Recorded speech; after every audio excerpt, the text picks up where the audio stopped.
Exactly. It was control.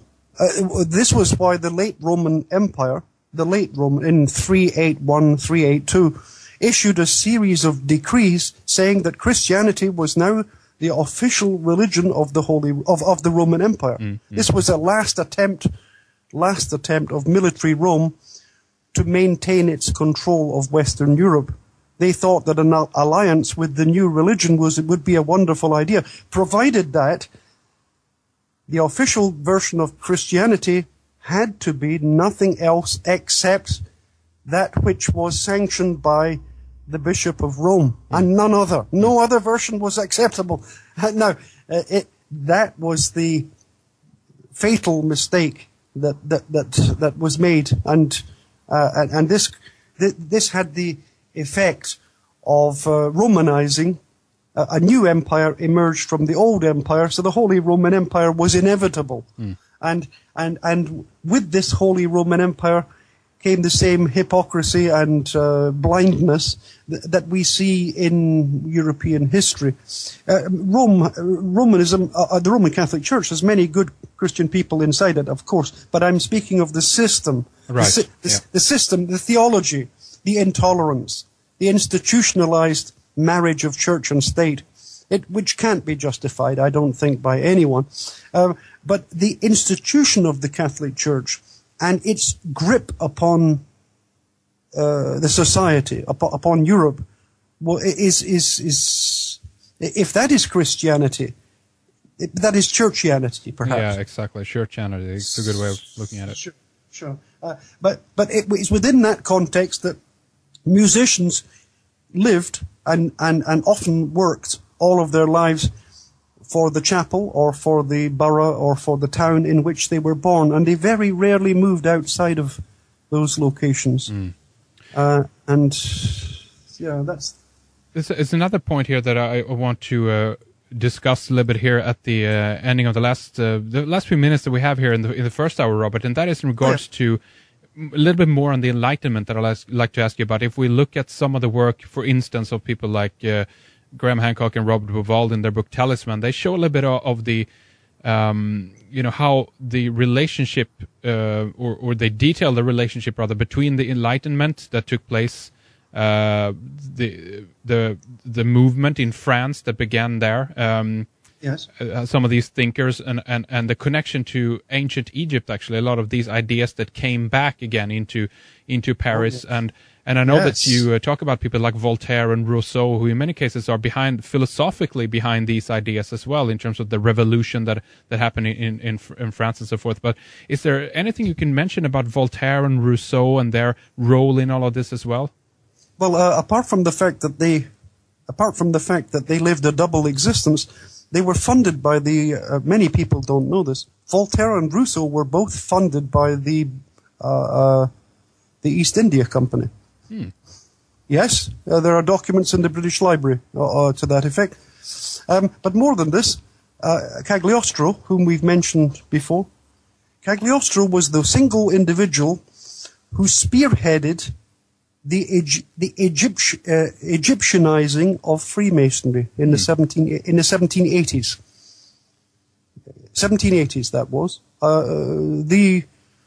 Just as the Illuminati was coming to power in Austria, at the very same time in Western Europe, similar things were happening, and one of them was the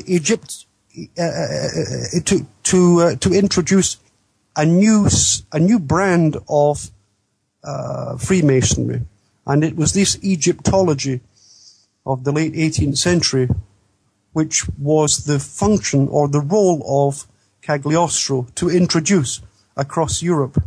This was his job.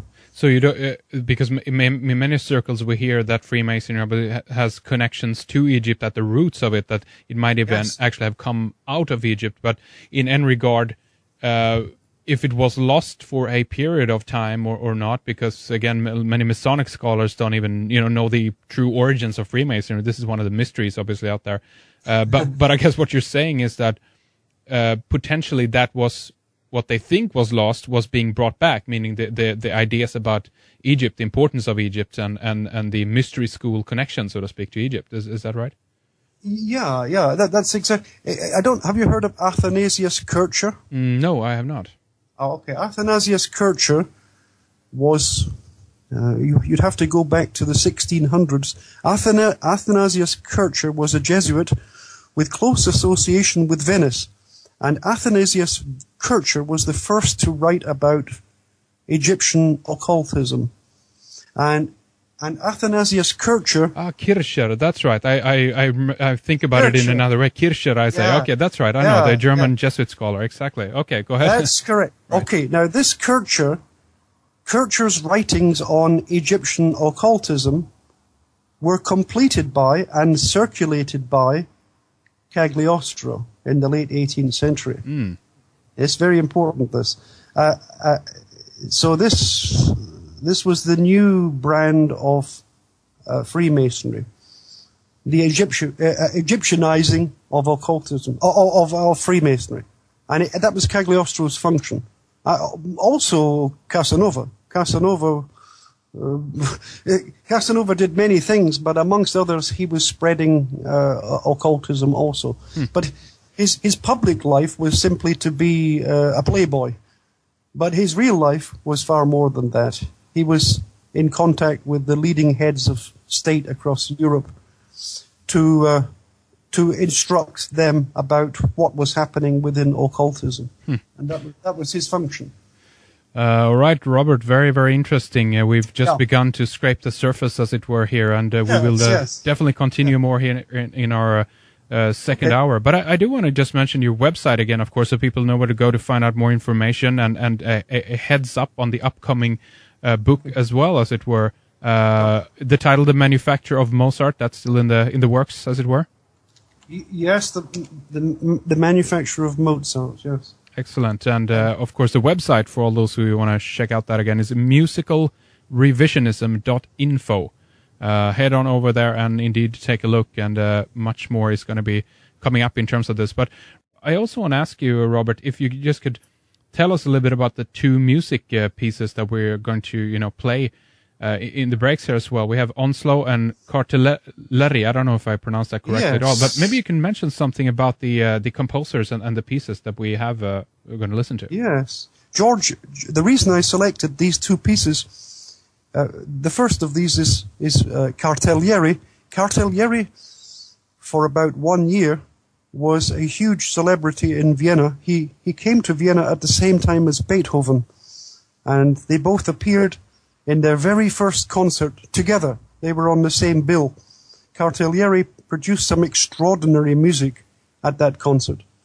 But within a year he was forgotten, and he was marginalized and sent away to Bohemia, where he lived a very short life, dying very young. But Cartelleri was a highly talented composer, and I give him as an example. He worked on many of the works that were later published in the name of Mozart. He was only one of about 70 people who did this. And so I give that as one example. And then George Onslow's Fourth Symphony. George Onslow was as famous as Beethoven for chamber music for many years in Germany. He's completely forgotten today, but I give this as an example of how you might compare his symphonies with those of Beethoven himself. And this to me is another example of how little we really know about the history of music. So between these two things, I think they're worth hearing. They're wonderful music, and that was my selection. I could have chosen something else, but there are hundreds. But